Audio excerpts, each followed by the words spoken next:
africains. Mais personne ici n'a rien à vendre et personne n'aurait de quoi acheter.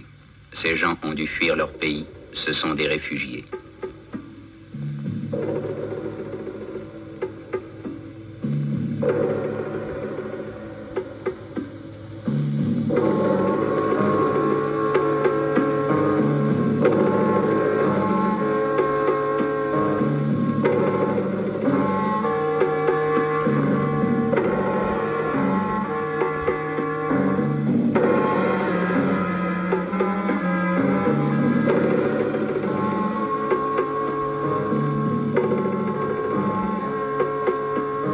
Depuis 1961, des troubles, puis l'accès au Rwanda, ont obligé quelques 120 000 personnes, pour la plupart des Watutsi, à quitter leur pays.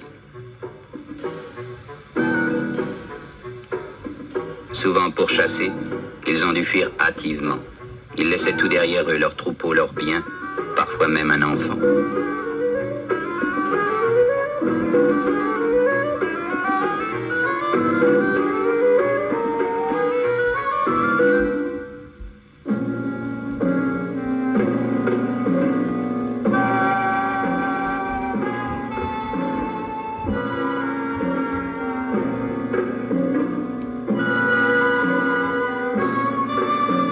Se retrouvèrent des dizaines de milliers dans les pays limitrophes, Burundi, Ouganda, Tanganyika et provinces congolaises du Kivu. Ils étaient déracinés, anxieux, à la limite de leur force. Il en mourait jusqu'à 100 par jour.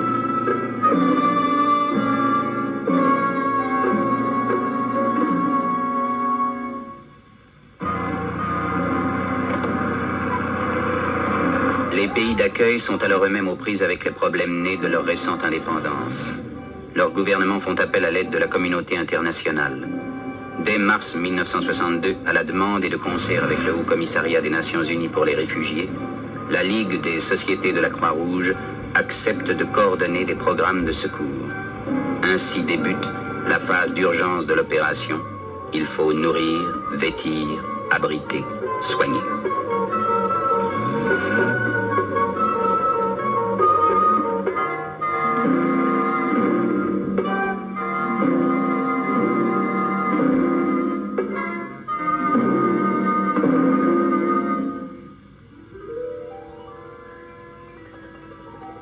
Mais les réfugiés sont tristes. Leurs pensées sont ailleurs. Là-bas, au-delà des collines, il y a le pays de leur enfance, l'odeur familière du troupeau.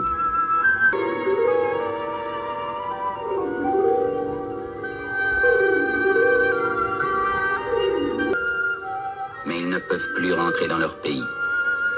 On décide alors de leur donner les moyens de reprendre ailleurs une vie normale. Le Haut Commissariat des Nations Unies pour les réfugiés confie à la Ligue des sociétés de la Croix-Rouge la responsabilité des opérations de réinstallation.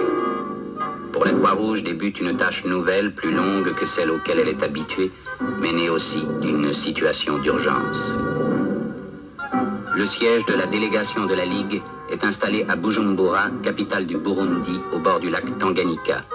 Alors commence une entreprise peu commune qu'une poignée d'hommes va porter à bout de bras pendant 2 ans. La tâche est immense, le pays difficile. Ils parlementent avec les réfugiés pour les amener à accepter leur réinstallation, les convaincre que les terres qu'on leur offre sont bonnes, ce qui est vrai. Au Kivu, ils prennent contact avec les chefs des régions où se trouvent les terres que les autorités congolaises ont offertes.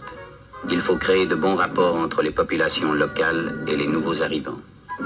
Ils constituent à grand-peine un parc de véhicules pour transporter les réfugiés sur leurs nouvelles terres et maintenir la liaison entre les centres et le monde extérieur. Pour la Croix-Rouge, les réinstallations se feront au Burundi, dans la province congolaise du Kivu et au Tanganyika. C'est des centres du Kivu central que nous allons vous raconter l'étonnante aventure.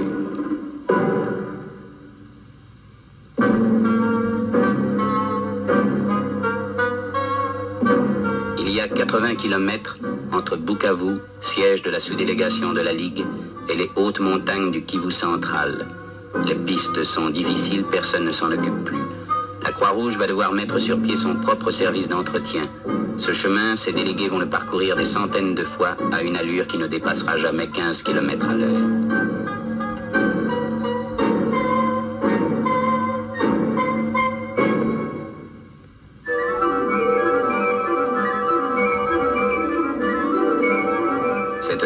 promise, elle est à conquérir sur la forêt qui la recouvre. C'est ici qu'il faut bâtir des villages et gagner des champs cultivables. C'est ici qu'on va transporter camion après camion quelques 30 000 réfugiés.